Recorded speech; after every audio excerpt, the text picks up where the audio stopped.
बिला वजह ये बोल के अपने आप को ढंडोरा पीट रहे हैं कि भाई मैंने किया। तो ये बात मुफ्ती साहब अच्छी नहीं है। अल्लाह को मुंह बताना है, तुमको हमको सबको कब्र में जाना है, लेकिन इसमें सियासत ना करे। तो मैं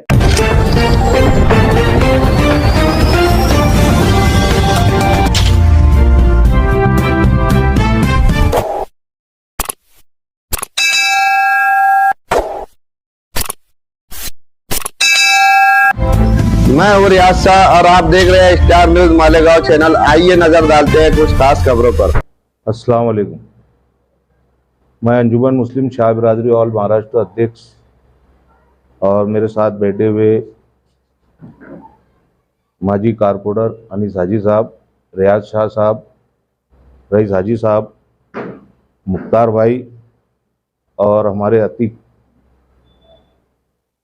प्रेस कॉन्फ्रेंस लेने का मकसद हमारा ये है कि कल बरोज जुमा बाद हमारे मुफ्ती मोहम्मद इस्माइल कासमी साहब ने कुछ मीडिया के ज़रिए ये कहा कि अमीन इसरत जनाजा हॉल की मंजूरी मैंने लाया हूँ मस्जिद की।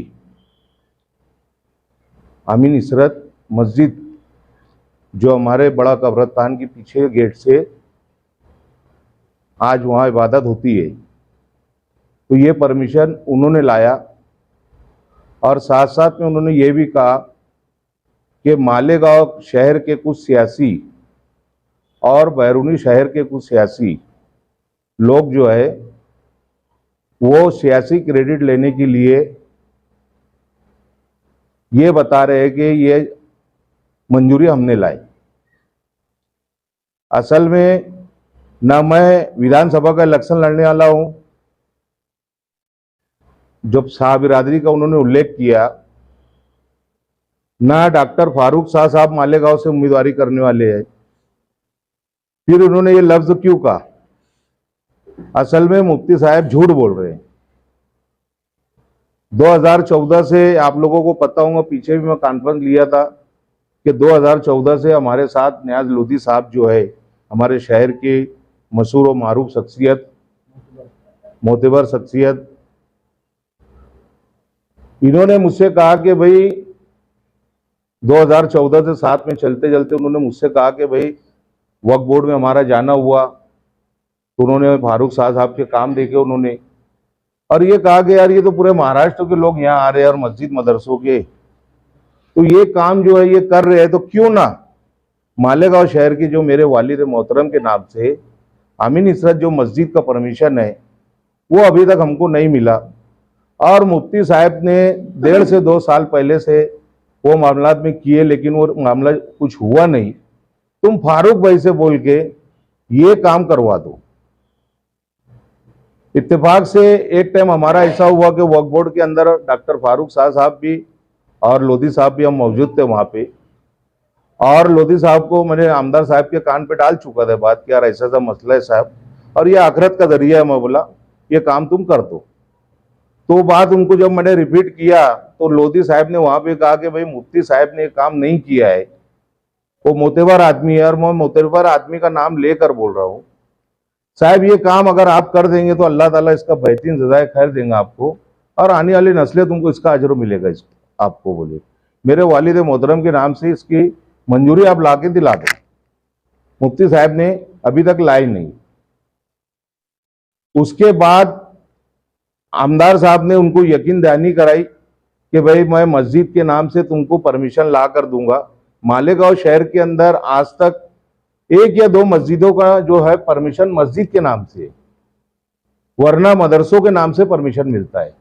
और लोधी साहब की ये ख्वाहिश थी कि मेरे वालिद मोहतरम के नाम से मंजूरी मिल जाए, मस्जिद की जो है वो इसी के नाम से मिले तो बेहतर है। उसके बाद जब इन्होंने डॉक्टर फारूक शाह साहब ने औरंगाबाद के अंदर जब बातचीत करने के बाद लोधी साहब को कहा कि भाई आप कुछ श्रेष्ठ लोगों को, जिम्मेदारों को लेकर पूरे कागजात लेकर आप धुलिया आओ। ये धुलिये के अंदर मालिक बकरा साहब, न्याज लोधी साहब और कौन सा वो है भैया लाल जो हमारे माजी नगर सेवक है, चिराग शाह, और हाँ उन्होंने भी, ये 5 लोग वहां पर गए मालिक बकरा साहब भी थे उसके अंदर, और उन्होंने पूरे डॉक्यूमेंट आमदार साहब को दिया। और ये बहुत ज्यादा पीरियड नहीं हुआ है, ये 2 महीने की बात बोल रहा हूं मैं, ये 2 महीने के अंदर ये मामलात हुए।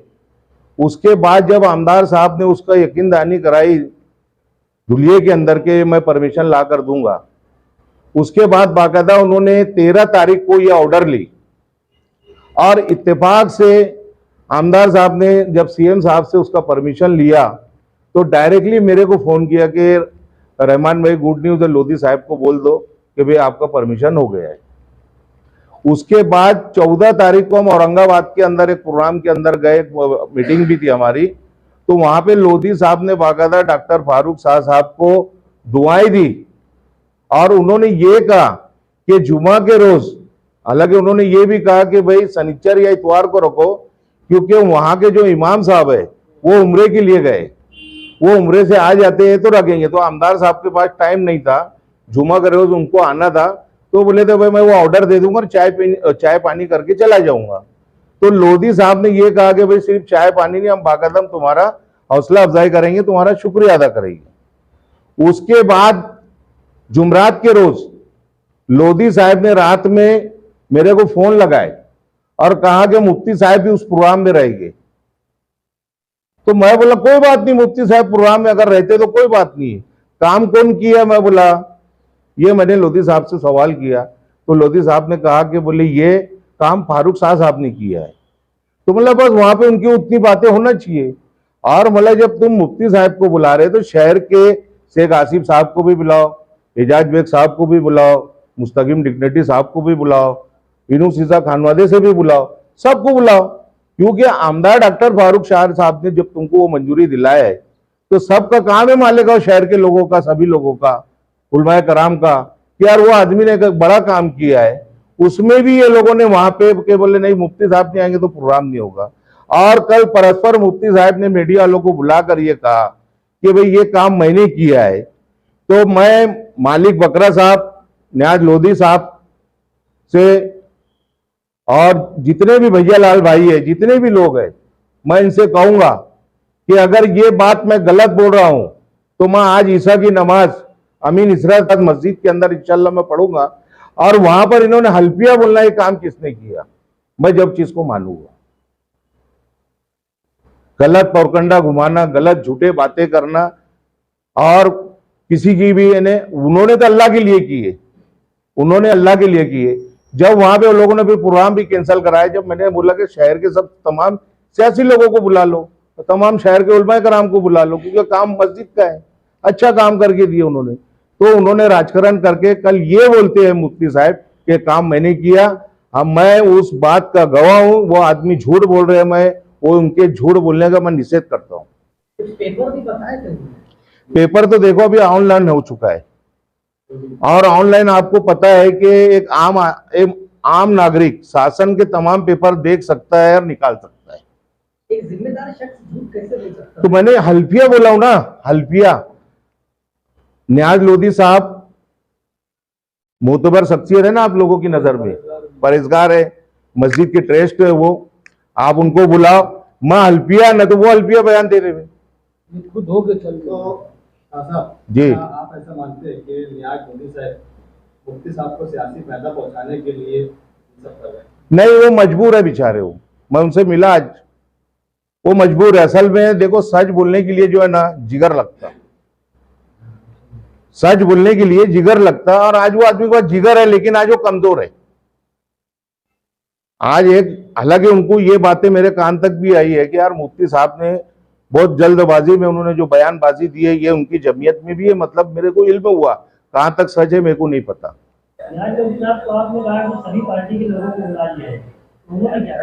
उन्होंने बोलता हूं बोले मैं बात करके बोलता हूं, वापस से उनका फोन ही नहीं आया, मेरे को भी नहीं किए। और आमदार साहब डॉक्टर फारूक शाह साहब को जो असरबाद का प्रोग्राम की दावत न्याज लोधी साहब ने औरंगाबाद के अंदर दिया था, जबकि उनका बिजी शेड्यूल था, लेकिन उन्होंने बोला कि रस्मन हम शुक्रिया अदा करना चाहते हैं आपका, तो वो राजी हुए और बोले ठीक है मैं चाय पानी के हिसाब से आऊंगा और वो ऑर्डर भी आपको दे दूंगा। मुफ्ती साहब ने जो बयान दिया वो आपने भी सुना है, उन्होंने कहा कि कुछ सियासी कुछ शाह बरादरी के जिम्मेदारों की वजह से मुझे प्रोग्राम में आने से रोका गया। मैंने तो एक बात कहा ना कि आपको कि मैंने मुफ्ती साहब का जब लोधी साहब की तरफ से फोन आया और ये कहा कि भाई मुफ्ती साहब को भी बुलाया जाएगा, तो मैंने ये एक बात ये कहा कि उनसे कि जब आप मुफ्ती साहब को बुला रहे हो, काम किसने किया? तो बोले फारूक साहब ने। तो मतलब शहर के तमाम सियासी लोग को बुलाओ, सबका कब्रिस्तान है वो, सब मसलब के लोगों का कब्रिस्तान है, तमाम सियासी लोगों का कब्रिस्तान है वो, किसी कोई इख्तिलाफ की बात नहीं है। दोनों आमदार एक ही पार्टी के थे, अगर अली मुफ्ती इस्माइल काज़मी आ जाते तो कोई परेशानी नहीं है, कुछ मामला था। नहीं, यहाँ पे देखो एक बात तुम समझ लो, यहाँ पे ये सियासी बात थी नहीं, लेकिन इसको सियासी बनाई गई। मैं तुमको बताया कि डॉक्टर फारूक साहब सिर्फ चाय पानी के हिसाब से आने वाले थे। बाकायदा लोधी साहब ने कहा कि भाई नहीं, आप इतना बड़ा आपने काम किए और दुआएं दिए उन्होंने, तो उसके बाद बोले कि हम रस्मन एक छोटा सा प्रोग्राम रखेंगे आपका। बोले प्रोग्राम रखने के बाद ये जुमरात के रोज ये बात मेरे को रात में ईसा के टाइम में उन्होंने फोन किया कि यार हम मुफ्ती साहब भी वो प्रोग्राम में रहेंगे। तो मतलब शहर के सभी लीडरान को बुलाओ, तमाम उलमा कराम को बुलाओ, तमाम मसलक के लोगों को, क्योंकि काम बड़ा किए ना, काम बड़ा है ना, मस्जिद के नाम से परमिशन है। इसलिए फारूक साहब की जो कारकर्दगी थी उसका शुक्रिया अदा करना भी फिर गवाह नहीं समझा गया। अब ये आवाम जाने, शहर जाने कि एक आदमी अगर जो काम किया है वो बोल रहा है कि भाई किनारे रह गए, उसने जो काम किया उसको साइड में रख दिया, और ये बिला वजह ये बोल के अपने आप को ढंडोरा पीट रहे कि भाई मैंने किया। तो ये बात मुफ्ती साहब अच्छी नहीं है। अल्लाह को मुंह बताना है तुमको, हमको सबको कब्र में जाना है, लेकिन इसमें सियासत ना करे। तो मैं मेरी तरफ से और मैं एक जिम्मेदार होने के नाते इसके अंदर कोई राजकारण ना हो, ये मैं अपील गुजारिश करूंगा। ये सिर्फ काम की बात नहीं थी, ये सच्चाई की बात थी, इसलिए मैं आया। हालांकि आमदार साहब ने तो कहा कि मैंने अल्लाह के लिए काम किया है, मेरे को ना मीडिया के सामने आना है ना किसी के सामने आना है। लेकिन जब उन्होंने मुफ्ती साहब ने शाह बिरादरी का नाम लिया तो मजबूरन हमको और बैरून शहर के कुछ सियासी लोग, तो मेरे को मजबूरन प्रेस कॉन्फ्रेंस देना पड़ी। और कल हम नगर पालिका के अंदर शाम में कमिश्नर साहब को बाकायदा वो लेटर दिया गया, और लेटर के साथ साथ धुलिये के आमदार साहब ने ये खुसूसन कमिश्नर को कहा कि आप जो भानकाम परवानगी की जो बात है